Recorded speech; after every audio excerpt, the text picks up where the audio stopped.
नमस्कार दोस्तों, राधे राधे। दोस्तों, आज के इस वीडियो में सावन महीने की कामिका एकादशी, उसका महत्व, पूजा विधि और कथा के बारे में आपको बताने जा रही हूँ। तो आप लोग इस वीडियो को शुरू से लेकर अंत तक अवश्य देखिए।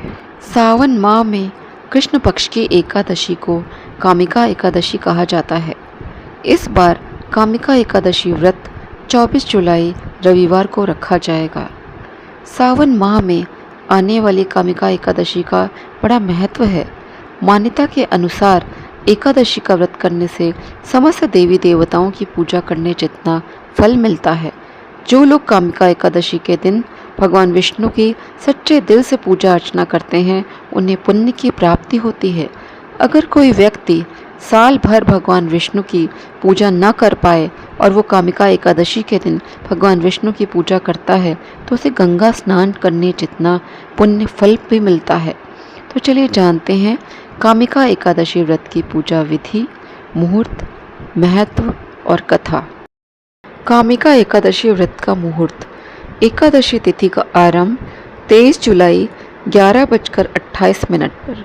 एकादशी तिथि का समापन 24 जुलाई 1:46 पर। कामिका एकादशी पर अब की बार चंद्रमा अपनी उच्च राशि वृष में होंगे। रोहिणी नक्षत्र और वृद्धि योग का प्रभाव रहेगा। यह सब संयोग बेहद शुभ फलदायी है। इस शुभ संयोग में श्रद्धालु जन भगवान मधुसूदन की पूजा से उत्तम फल की प्राप्ति कर सकते हैं। कामिका एकादशी पूजा विधि। इस दिन सुबह जल्दी उठकर स्नान आदि के बाद स्वच्छ कपड़े पहनकर अपने घर के मंदिर की अच्छे से सफाई करके वहाँ पर एक चौकी पर पीले रंग का कपड़ा बिछाइए और वहाँ पर भगवान विष्णु की मूर्ति स्थापित करें। इसके बाद भगवान विष्णु को फूल, पंचामृत, फल और तुलसी दल अर्पित करना चाहिए। फिर भगवान के सामने देसी घी का दीपक जलाकर व्रत कथा पढ़ें।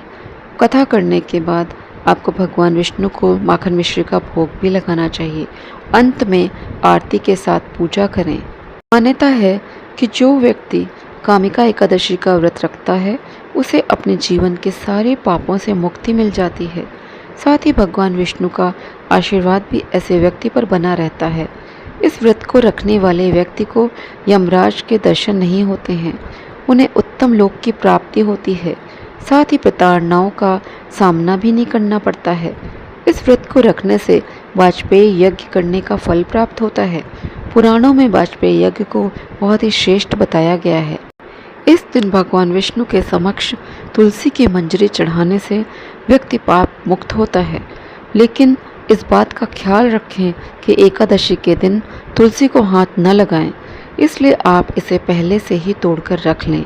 एकादशी के दिन तुलसी को स्पर्श करना शुभ नहीं होता है। हालांकि आप बिना स्पर्श किए तुलसी पूजन कर सकते हैं।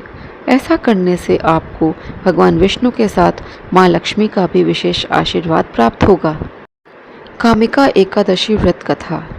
श्री कृष्ण गोविंद हरे मुरारे, हे नाथ नारायण वासुदेवाय। कुंती पुत्र धर्मराज युधिष्ठिर कहने लगे कि हे भगवान, आषाढ़ शुक्ल देवशयनी एकादशी तथा चातुर्मास महात्म्य मैंने भली भांति से सुना है।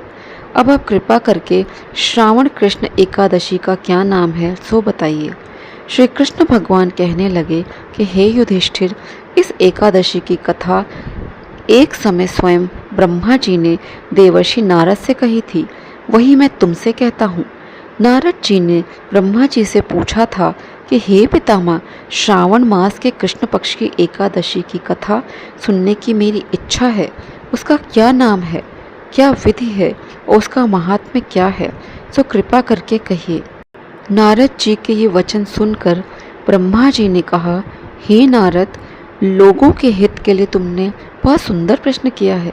श्रावण मास के कृष्ण पक्ष एकादशी का नाम कामिका एकादशी है।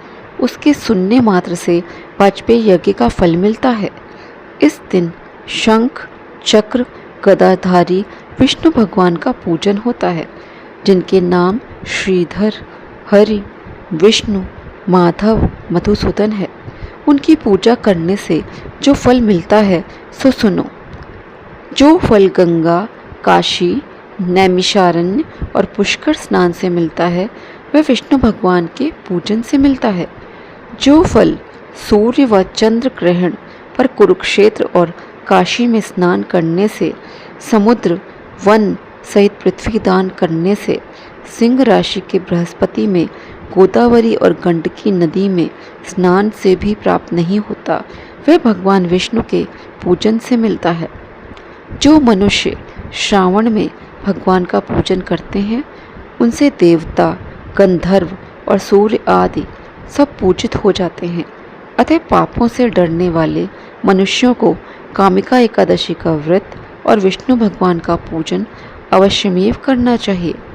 पाप रूपी कीचड़ में फंसे हुए और संसार रूपी समुद्र में डूबे मनुष्यों के लिए इस एकादशी का व्रत और भगवान विष्णु का पूजन अत्यंत आवश्यक है। इससे बढ़कर पापों के नाशों का कोई उपाय नहीं है। हे नारद, स्वयं भगवान ने यही कहा है कि कामिका व्रत से जीव कुयोनि को प्राप्त नहीं होता। जो मनुष्य इस एकादशी के दिन भक्तिपूर्वक तुलसी दल भगवान विष्णु को अर्पित करते हैं वे इस संसार के समस्त पापों से दूर रहते हैं। भगवान विष्णु रत्न, मोती, मणि तथा आभूषण आदि से इतने प्रसन्न नहीं होते हैं जितने तुलसी दल से। तुलसी दल पूजन का फल 4 भार चांदी और 1 भार स्वर्ण के दान के बराबर होता है। हे नारद, मैं स्वयं भगवान की अति प्रिय तुलसी को सदैव नमस्कार करता हूँ। तुलसी के पौधे को सींचने से मनुष्य की सब यातनाएं नष्ट हो जाती हैं। दर्शन मात्र से सब पाप नष्ट हो जाते हैं और स्पर्श से मनुष्य पवित्र हो जाता है। कामिका एकादशी की रात्रि को दीपदान तथा जागरण के फल का महात्म्य चित्रगुप्त भी नहीं कर सकते। जो इस एकादशी की रात्रि को भगवान के मंदिर में दीपक जलाते हैं उनके पितर स्वर्ग लोक में अमृत पान करते हैं तथा जो घी या तेल का दीपक जलाते हैं वे 100 करोड़ दीपकों से प्रकाशित होकर सूर्य लोक को जाते हैं। ब्रह्मा जी कहते हैं कि हे नारद, ब्रह्म हत्या तथा भ्रूण हत्या आदि पापों को नष्ट करने वाली इस कामिका एकादशी का व्रत मनुष्य को यत्न के साथ करना चाहिए। कामिका एकादशी के व्रत का महात्म्य श्रद्धा से सुनने और पढ़ने वाला मनुष्य सभी पापों से मुक्त होकर विष्णु लोक को जाता है। तो चलिए अब मैं आपको बताती हूँ इस परम पवित्र ही एकादशी व्रत का पालन करने की विशेष व्रत विधि क्या है। जैसा कि आप सब जानते हैं कि एकादशी के दिन किन चीज़ों का सबसे अधिक महत्व होता है, वो 3 चीज़ें हैं, यज्ञ, दान और तपस्या। जी हाँ, अब देखिए वर्तमान समय कलयुग के लिए हरि नाम संकीर्तन को महायज्ञ माना गया है और हरि नाम संकीर्तन यानी हरे कृष्ण कृष्ण कृष्ण हरे हरे, हरे राम राम राम हरे हरे। इस महामंत्र का जाप करें क्योंकि वर्तमान समय में वैदिक यज्ञ हेतु न तो शुद्ध हवन सामग्री उपलब्ध है और न ही शुद्ध पुरोहित, और इसीलिए कहते हैं ना, कलयुग केवल नाम आधारा।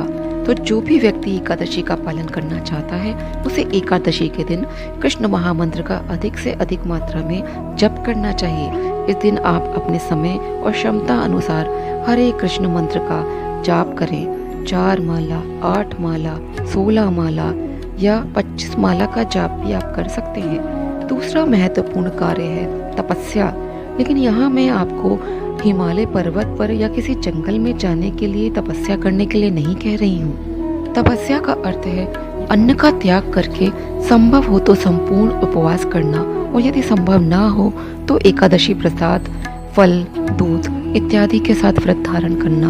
लेकिन किसी भी स्थिति में एकादशी के दिन अन्न, चावल, गेहूँ, फलियाँ इत्यादि का सेवन कदापि न करना। तपस्या का एक अंग ये भी है कि एकादशी के दिन प्रातः ब्रह्म मुहूर्त में उठ जाना और भगवान श्री कृष्ण की मंगला आरती करना अथवा उसका दर्शन करना। जैसा कि आप जानते हैं कि तपस्या शरीर से भी होती है, वैसे ये वाणी और मन की भी होती है। मन की तपस्या है कि एकादशी के दिन किसी भौतिक चीज़ों का चिंतन न करके केवल भगवान श्री हरि के नाम, रूप और गुण पर ध्यान करना। और वाणी की तपस्या है निरर्थक भौतिक चर्चाएं, दूसरों की निंदा इत्यादि से दूर रहना। और तीसरा सबसे महत्वपूर्ण कार्य जो एकादशी के दिन करना चाहिए वह है दान देना। जी हाँ, जो भी व्यक्ति एकादशी व्रत का पालन करता है उसे अपनी क्षमता अनुसार सुयोग्य व्यक्ति को दान देना चाहिए। यह दान आप अपने घर के आसपास के मंदिर में या सुयोग्य व्यक्ति को दे सकते हैं। यदि आपको लगता है कि यह वीडियो आपके लिए उपयोगी है तो वीडियो को लाइक और शेयर करें, और यदि नए हैं तो चैनल को सब्सक्राइब करना ना भूलें। जय श्री कृष्णा, जय श्री राधे।